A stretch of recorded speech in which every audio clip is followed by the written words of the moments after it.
Welcome to Nigerian Korean Lover. My name is Kadi, and in this video, I want to share with you my Korean sound book, and I want us to go through it together.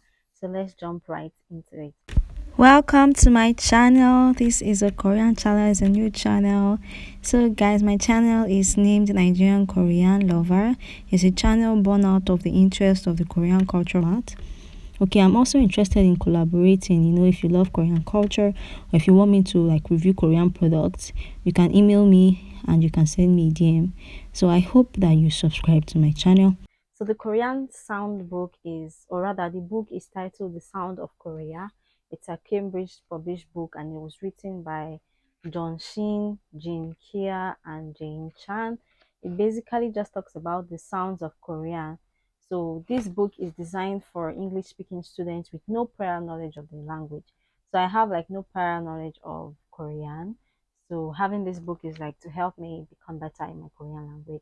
So it includes online sound file, and provides a complete and authoritative description and explanation of the Korean state of the Korean phonetics and phonology. So I'm just going to talk about who the authors are, and then I'll dive into some part of the books that I want to share with you guys. So the first author is Ji Young Shin, who is a professor of the Department of Korean Literature at Korean University, Seoul.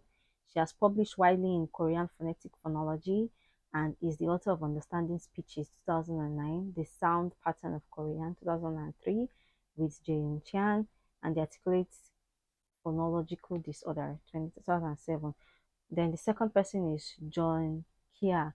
Is a Yungbin Min Korean Foundation University lecturer in Korean language and linguistics in the Oriental Institution of University of Oxford.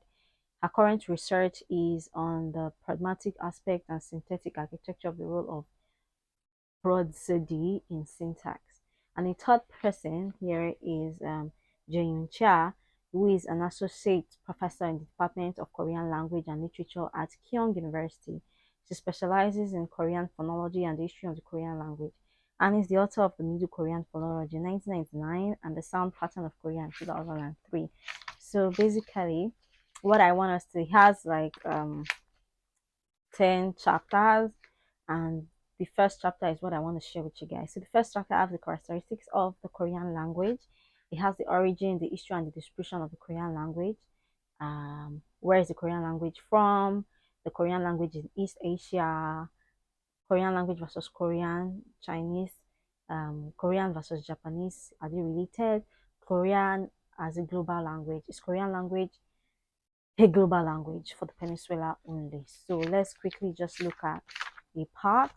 Okay, so chapter 1, which is the characteristics of the Korean language, talks about an overview of the Korean language and briefly discuss its main characteristics. So in this work, it discusses the origin of Korean language, history and distribution of Korean language, the Korean alphabets and its romanticization will be discussed, and then the focuses on the characteristics of the Korean language lexicon.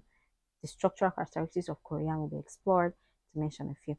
So origin and history and distribution of the Korean language in East Asia, Africa.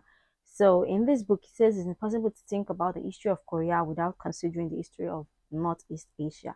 And in the same vein, in the history of Korean language, it cannot be considered without reference to the influence of the Korean neighbors, namely China, Japan, and Mongolia.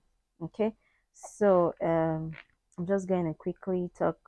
Here it says the social political changes at home and abroad became a critical factor in shaping the Korean language. For instance, the unification of the three kingdoms resulted in Silla language, the first unified language of the Korean peninsula.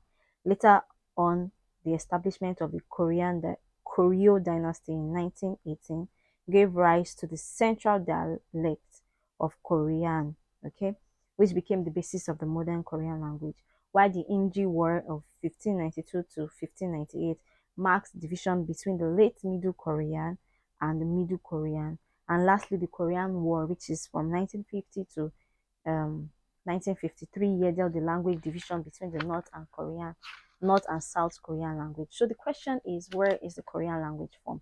So the origin of the Korean language is still not clearly known, although there were some predecessors It was the Finnish linguist Ramshat, 1873 to 1959, who first proposed the genetic affinity between the Korean and the Altic language, such as Manchu, Mongolian, Tugios, and Turkish.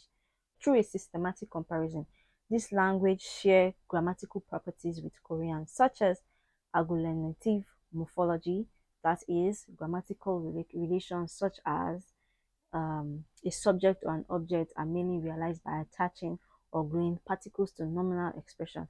Nevertheless, it is hard to prove the genetic affinity with Altic language due to the lack of relatable evidence. Okay.